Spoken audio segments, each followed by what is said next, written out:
ഈശോയിൽ ഏറെ സ്നേഹമുള്ളവരെ, യേശു ചോദിക്കുന്ന ഒരു ചോദ്യമുണ്ട്. വിശുദ്ധ ലൂക്കായുടെ സുവിശേഷം 18-ാം അധ്യായത്തിൽ 8-ാം തിരുവചനത്തിലൂടെ, മനുഷ്യപുത്രൻ ഭൂമിയിൽ വരുമ്പോൾ വിശ്വാസം കണ്ടെത്തുമോ? ഭഗ്നാശരാകാതെ നിരന്തരം പ്രാർത്ഥിക്കുവാൻ ആഹ്വാനം ചെയ്യുന്ന ഒരു ഉപമയിലാണ് യേശു അത് ചോദിച്ചത്.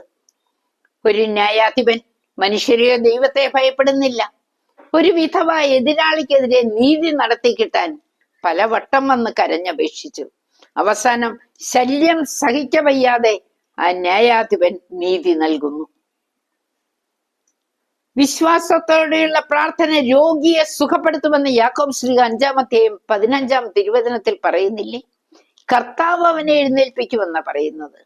സങ്കീർത്തകൻ പറയുക 34-ാം അധ്യായം 10-ാം തിരുവചനം, സിംഹക്കുട്ടികൾ ഇരകിട്ടാതെ വിശന്ന് വലഞ്ഞേക്കാം, എന്നാൽ കർത്താവിനെ അന്വേഷിക്കുന്നവർക്ക് ഒന്നിനും കുറവുണ്ടാവുകയില്ല. പ്രിയപ്പെട്ടവരെ, മർത്തായോട് യേശു പറയുന്നുണ്ട്, ലാസറിന്റെ കബറിടത്തിലാണ്, വിശ്വസിച്ചാൽ നീ ദൈവത്തിന്റെ മഹത്വം കാണും. അബ്രഹാം വിശ്വാസികളുടെ പിതാവാ. വിശ്വാസം ബൈബിൾ ആദ്യന്തം വളരെ ഉച്ചത്തിൽ പ്രഘോഷിക്കുന്ന ഒരു സത്യമാണ്. നമുക്കും വിശ്വാസത്തിന്റെ ഏതു തലത്തിലാണ് നാം ജീവിക്കുന്നതെന്ന് ഒന്ന് പരിശോധിച്ച് വിശ്വാസം വർദ്ധിപ്പിക്കാം. എന്ത് പ്രാർത്ഥിച്ചാലും അത് ലഭിച്ചു കഴിഞ്ഞു എന്ന് വിശ്വസിച്ചുകൊണ്ട് നന്ദി പറഞ്ഞ് പ്രാർത്ഥിക്കാൻ കഴിയട്ടെ. കൃപ നിറഞ്ഞ ഒരു ജീവിതം എല്ലാവർക്കും ഉണ്ടാകട്ടെ.